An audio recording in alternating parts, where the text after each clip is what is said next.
are backstage at Bonnaroo once again, this time joined by Cory Wong. Cory, how are you? I'm doing wonderful. Just got here to the festival, enjoying it, walking around. This is actually my first time ever at Bonnaroo. Never been. Wow, really? So wanted to walk the grounds, get the lay of the land a little bit. It's nice. It's cool. For your first year, you've got quite a bit going on.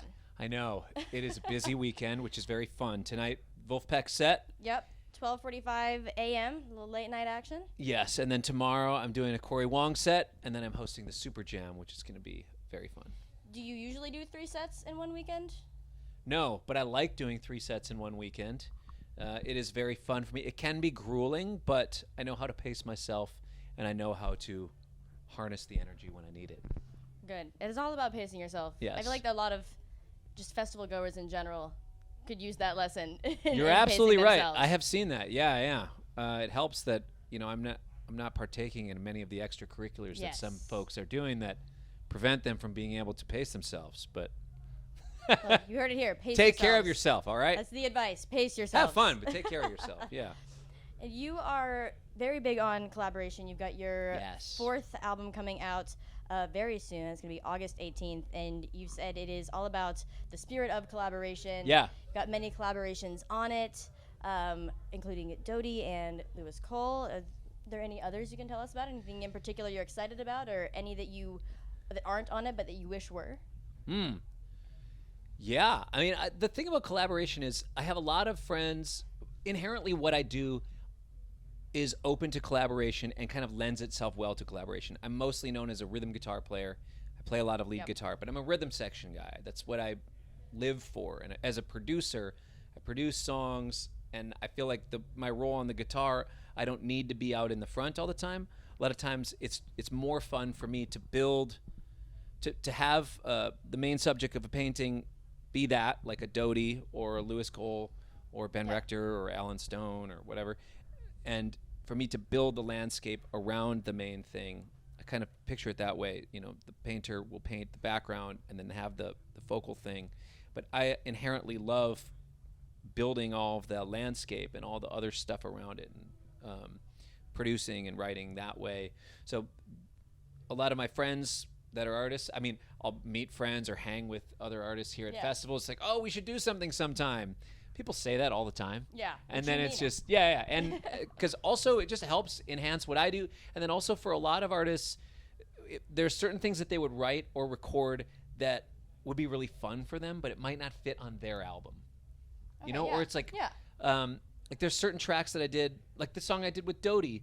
It's one it's got a little bit of a different vibe than what maybe would fit on one of her records or what her fans would expect from one of her records, but it is so much right down the middle in her artistry to me, and she feels the same way, but it maybe fits better in the context of my record because it's with my band and my thing. So I think a lot of artists, they have fun collaborating with other people because it allows them to explore a space without the pressure of this needs to be my stamp in my record. Like when I make an album, this is a stamp of who I am as an artist, and people are going to think that this is me, and it is that. But sometimes when you want to make the most potent version of the best recipe that you can make, sometimes it's also fun to like explore some of these other parts of your artistry. And I think in collaboration, that's it's very open to that, and I seem to have a good track record of creating a space where people are comfortable doing that. I would definitely agree. Even just a couple that you mentioned earlier, Alan Stone, you did Look at Me with him. Ben Rector, you did Ready with him. You have the album Meditations with John Batiste. Yes. Just the track record Yeah. is definitely there. And it makes perfect sense why you would be hosting the Superjam this year. Yeah. It's essentially just one giant collaboration. Yes. A bunch of different artists. Are there any secrets you can reveal to us about that? And this will not be seen by anyone until after the Superjam. Okay. So the secrets will remain secrets until the end. Until afterwards. Well, we have a bunch of different collaborations of singers coming up with each other and other artists that are involved, either from the festival here or people that flew in specifically for this. Wow. Some of them are secrets, but also some stuff we just let people know. Like with Wolfpack, we have a side project called the Fearless Flyers. Nice. So we're bringing in the Fearless Flyers for kind of a miniature set within the Superjam. Okay, nice. And we're going to be doing some stuff with the whole Wolfpack crew and the Fearless Flyers on stage at the same time, which we've never done.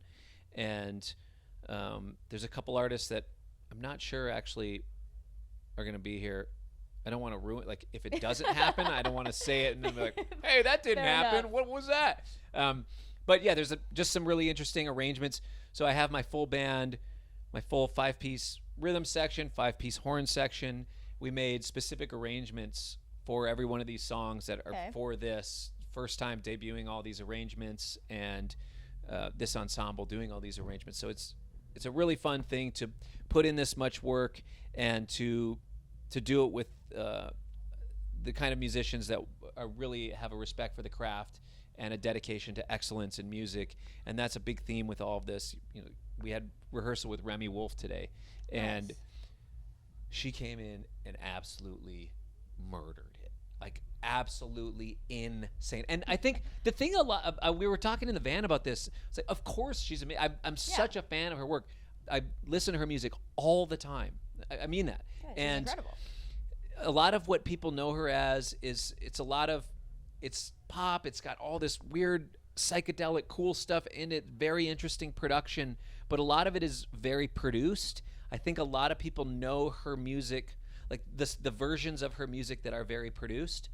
And what will be very cool to see, I knew she had it, but it was fun to see it in person and hear it, is that raw organic talent that's just like, put the person in the room in front of the mic and let them rip. Just let them go. Yeah, and she absolutely did that. Just delivered on the highest level, and the energy and just the responsiveness with the group. And our first time meeting and playing in person. We've talked on the phone before and stuff, and but this was the first time actually meeting in person and first time playing music with her. And it was just, it's one of those things where, you know, musicians of this caliber, Devin Gelfillion, Danielle Ponder, Cody Fry, the whole Wolf squad. I obviously know with them because they're friends of mine, you know. But with so many of these people coming in, like we have Sierra Hall, who's just an absolute assassin on the mandolin and maybe the best musician I've ever played with. She's just incredible. And Victor Wooten, who's a hero of ours in the bass realm, Tal Wilkenfeld on bass. It's actually quite a bass-heavy Superjam. We have Joe Dart, Tal Wilkenfeld, Victor Wooten, Johannes Tona. It's a heavy bass night. It's going to be very fun. Good. Then. Yeah. It's going to be very fun. Yeah, that's a lot to look forward to, Yeah. but a lot to get excited about as well. The Superjam happening tomorrow at 8:15 p.m. And then your set happening at 4:30. So you've only got like a couple hours. I know, and we to are recuperate in between there. Well, yeah, and I'm going to be watching Remy's set in between. I can't. You get a sandwich Remy in there and expect me to relax? No way. I'm going to be hanging side stage eating dinner. That's how I'm going to relax, is by enjoying that. But yeah, there you go, great. multitasking. Yes, absolutely. Absolutely. So what is like the process of kind of coming up with the Superjam? Do you have like a list of like artists you want to be a part of it, and then kind of figure out the arrangements that are going to work well for those artists? Or do you have the arrangements and then you kind of find the artist that would best suit that? How does that process even It's a multi-tiered process, and I think part of it, there's a few processes that end up kind of happening at once. Okay. First off, coming up with a vision for it. Yeah. So this is the Syndicated Superjam, and it's basically, so a lot of times you'll see things where there's not really a cohesive vision for it, or it just kind of seems like a random playlist. I wanted this to feel like, rather than just a collection of artists getting up and playing, like, oh, I didn't know I'd see that person and that person and that person, just in one, just kind of full-on variety show. I didn't want it to feel much like a talent show where it's like, I don't know, you see somebody spinning pizzas, and then you see some guy playing saxophone, and then you see a magician. You know, those can be cool, but it's like it's a lot of switching different things. Musically, I wanted it to feel like a curated playlist. I wanted it to feel like a curated set list, and I wanted the flow of it to feel great. So I thought of, okay, my band, the thing that we do really well is the funk thing. My band lends itself to that. Syncopated music, rhythm section heavy, stuff that would work well with a horn section that we can arrange. And then as far as so that was the vision for it. The artists, who's playing at the festival, who do I know and that I'm friends with, Yeah. who am I familiar with their music and think, oh man, that would be cool. Maybe this would work with this, or oh, this person might work with this vision, or you know what?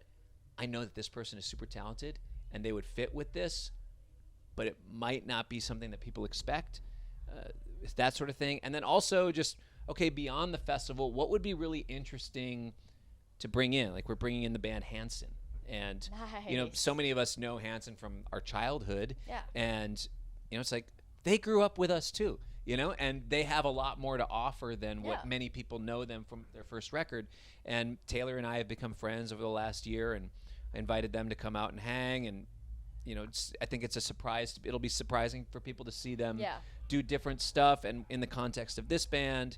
And, you know, then once you kind of get the list of players together, guests together, I try to come up with, I had a list of 50, 60 songs that I knew my band was loosely familiar with. Yeah. Or, I mean, because also we played in wedding bands and function bands, like in college and even after, you know, whatever. Quite an arsenal of songs in there. Yes, yeah. So here's the songs that are fun to play and that we like out of that whole thing. Yeah. And, you know, we've done, you know, I've played in a band where you had to know the entire Earth, Wind & Fire, Ohio Players, and Prince catalog. So it's like, well, those are all fair game. They work great for this. So I came up with a list of 60 tunes. I sent it to all of the guests and basically said, take a look at this playlist, scroll through. You don't have to look at the whole thing. Just scroll through, and whenever you see a song that you know you like, just pick 3-4 songs. Whatever, if any of those that you would want to do, let me know. And I basically compiled everybody's picks. And, okay, these overlap and these overlap, but I think this one might work better for this one, and this one could work better for this. And then I just basically assigned people from their picks in what to do. And it was great. It wasn't like there was anybody who – it's not like everybody all wanted to sing the same 3 songs. So that's great. Why didn't I get picked to do that one? Yeah. None of that. None of that, because the artists are just down, and that sort of ego thing is not – a part of this. It's just, whatever you want. I'll do any of these. Some people, like Sammy Ray was like, literally just tell me any song on this. I'll do it. I'm down. I know pretty much all these. I'm happy to do any of them. So it's great. You know, it's Nice. that sort of attitude is what really helps the community aspect of this whole thing really come to life. Just definitely necessary for a big collaborative project like the Superjam. Absolutely. We are very much looking forward to that. At least the 3 of us are, and everyone who will be watching this later it'll already have happened. So absolutely. Thanks. So yeah, we'll wrap it up. I got one more question for you. Spicy pie is kind of like a Bonnaroo staple. I've heard of this. Yes. It's kind of all over festivals in general, but it's not really sold anywhere outside of festivals. So it's like Got it. a very like you can only get spicy pie in certain places. It's literally on my list to get tonight. Go on, finish. Sorry, I interrupted. Spicy pie or Wong's Pizza. Ooh, oof. It's Minnesota boy right there. Oof da. How am I gonna pick between the two? Well, you see, Wong's Pizza doesn't actually exist. But you also haven't had spicy pie. So neither have touched my taste buds at this point. One, because Wong's Pizza is not an actual pizza place. Yes. Wong's Cafe was my family's Chinese restaurant. But I think it's funny to have the idea of having I'm half Chinese. So actually 49.7% Chinese I found out from my 23andMe this last week. There we go. But you don't expect Chinese pizza. It's kind of cool. So it's like this funny thing. And also, the reason why Wong's Pizza exists, I have merch that says Wong's Pizza. I sometimes feel weird, like looking around and seeing shirts with my name on it. Like my band name is Cory Wong, but it's also kind of like who I am. Yeah. Kind of who I am. It is who I am. So sometimes it's weird. I have to separate the two, and I've learned to separate the two, especially in the internet era. You have to, like, Cory Wong sucks. It's like, no, you're talking about Cory Wong the band. You're not talking about Cory Wong the person. I'm not going to take it personal. It's fine. You don't like my music. I am still valuable and have worth in this world. Yeah, as a human, you have to do that. Yeah. Answer your question. I have not had spicy pie. It is probably where I'm going after this. Okay. One of our agents for Wolfpack, Mike Sauson from Wasserman Music, he's been texting me incessantly this week saying, spicy pie, we're going to do it. He's literally in the text thread sending me photos of like sending me Instagram posts of check this out. Then he got here last night. He sends a selfie with spicy pie. I'm like, dude, you got to chill with this pizza because you're going to hype it up way too much and I'm going to be disappointed. But I am hoping that it's great. I'm going to go with spicy pie just because it actually exists. They actually went through with it. I got to respect somebody who follows through with the vision. Got to follow through with the vision. Well, it has been lovely talking to you. Looking forward to seeing Wolfpack tonight. Solo set tomorrow, and then the Superjam tomorrow evening as well. Thank you so much for sitting down and joining us. Yeah, thanks for having me. Yeah, absolutely.